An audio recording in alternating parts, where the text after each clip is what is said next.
Greetings, Gothamites, and welcome back to the channel. I am the Crow Lector, and today we're going to be sticking to our galaxy far, far away as we take a look at the Star Wars Black Series Moff Gideon in Dark Trooper armor and the Imperial Praetorian Guards, not to be confused with the elite Praetorian Guards. Very, very different. Now, I've been enjoying the Disney Plus Star Wars shows. I think overall they're a bit of a mixed bag, with some being really good, some being not that great, and most being kind of somewhere in between. I've really loved the Mandoverse, though, and despite a pretty rocky Season 3, I think it's been one of the stronger offerings that Disney's given us, all things considered. One of the really great things that I think it does, and that Star Wars is kind of known for in general, are the memorable characters. We love Grogu and Peli and the Armorer, and of course, we love our bad guys. Moff Gideon has always had a little something something to him, due mostly, I think, to who's playing him. Giancarlo Esposito pretty much radiates charisma, and while he seems like he really is one of the nicest guys around, there is that switch that he can flip to give us some of the most iconic bad guys in all of media. I mean, the role of Gideon was written specifically for him, and he definitely does deliver. I've always kind of seen him as like a mix between Vader and Tarkin. He's got the quiet, judgmental menace of Tarkin mixed with the intensity and combat prowess of Vader. Now, I still don't entirely know what a Moff is, let alone a Grand Moff, but whatever it is, I do think Gideon is worthy of the title. Obviously, I don't know what any of the plans were for Gideon or the series, but I can see why they kept bringing him back, even after his defeat at the end of Season 2. I was happy, of course, to see him return for Season 3, and while the whole Dark Trooper armor clone thing was a little bit Power Rangers-y, I still really liked it overall. Gideon is someone who's always coveted power and will do anything it takes to get it, whether that's kidnap Grogu, wield the Darksaber, or crafting his own suit of armor.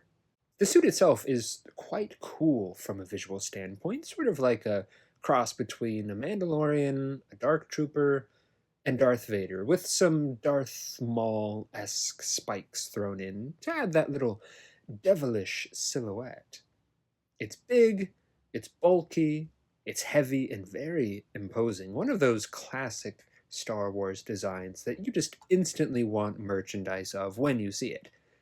But it's still basically robot parts, and he kind of whirs and grinds every time he moves. It's a really cool detail that I think sets him apart from the Mandalorians and still fits with his character. He always takes power, but he doesn't necessarily earn it.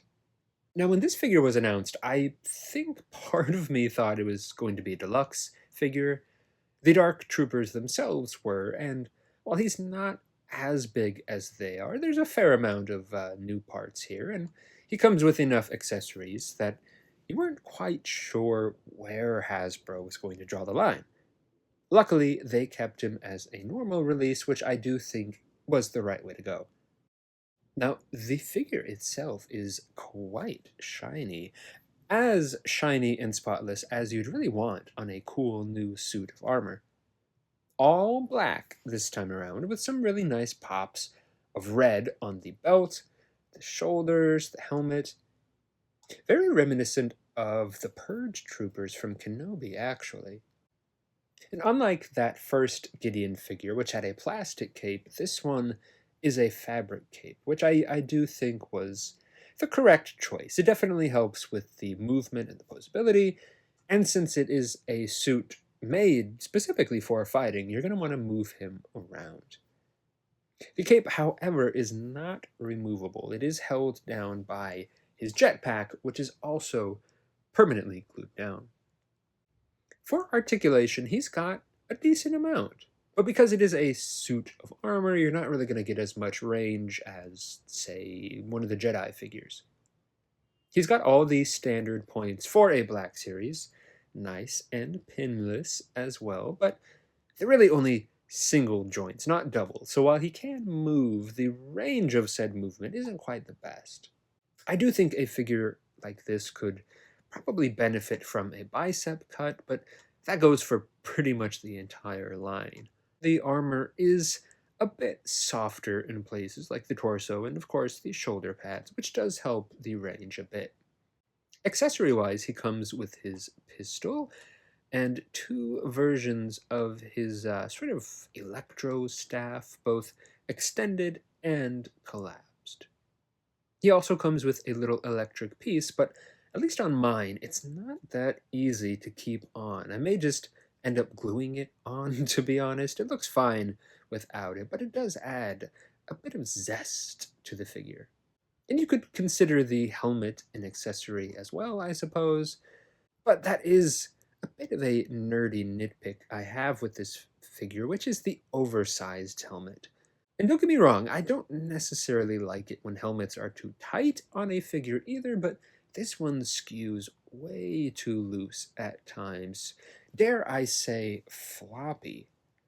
If I kind of turn it while it's on, sometimes it'll catch on, I guess, his nose, and not really be a problem, but it's still not very snug and can move pretty freely. It also restricts the up and down movement of the head, and you can see right up into it as well. There is zero anonymity here. The helmet is a pretty soft plastic, so I think either making it a bit harder or just giving us a totally separate helmeted head would have been the way to go. Likeness-wise, though, it's pretty good.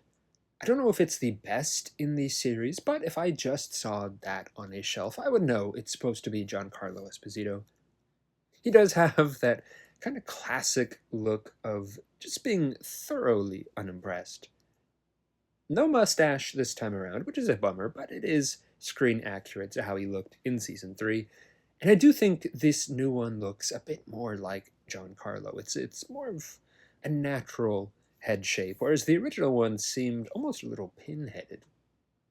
And moving on to the Praetorians, I gotta say, I do love me a good army builder, and I've always had a thing for the more royal guards, whether that's the Senate guards, the Emperor's guards, Snoke's Praetorian guards, or these Praetorian guards. The red is obviously a nice switch up from the classic Stormtrooper, and it's always cool seeing guards that are more combat ready than just relying solely on guns. I think the Praetorians are the ones that I have the most of in the Black Series, because I just really wanted one, at least one, of every helmet and weapon. Now, I know a lot of folks didn't really care for the Praetorian Guards in Last Jedi.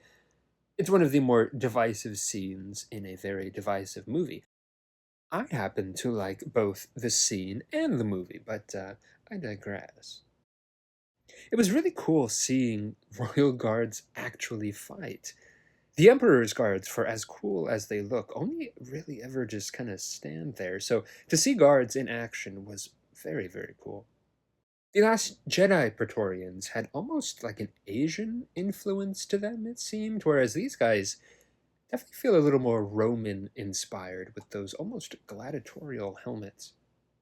They weren't around for a whole lot on the show, but they did take down Paz Vizsla, and even though they kind of got their butts handed to them by Grogu, they still put up a pretty memorable fight.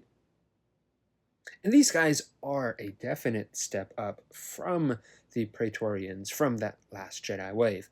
The articulation is miles better.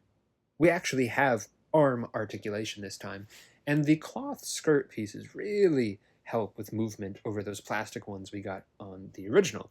I do know one of them came with a fabric skirt, but that figure was only released in that GameStop 4-pack, not a mainline release. And these guys do come with 2 weapons each, just like the Amazon edition of that first Praetorian, so you can truly army build with just this one. You have sort of an almost sickle-like electro staff, plus a sword or a pike, whatever you want to call it, that kind of doubles as a whip. They can swing it around all whip-like, and I think when they send a current through it, it grows rigid like a sword. The one they give us is more whip-like, which I kind of like, and it's a solid plastic, so you can't bend or pose it, but it does simulate movement pretty nicely. And we do have a lot of sword-like weapons already in the line, so I think this is definitely the more interesting choice. Gideon really did have his own little dedicated army with the Dark Troopers, his Praetorian Guards, and the Imperial Armored Commandos, which is another design I really like. But for a guy like Gideon, like Giancarlo, come on, you gotta go all out. What do you guys think? Have we seen the last of Gideon in the Star Wars universe, or did he or one of his clones survive? No one is ever really gone in Star Wars, are they? Thank you so much for watching, guys. I really do appreciate it. As always, if you could, just take a quick second to like, comment, subscribe if you're not already. I will be back soon with more creepy Crowlection content, but in the meantime, may the Force be with you, and watch out for Revenge of the Fifth.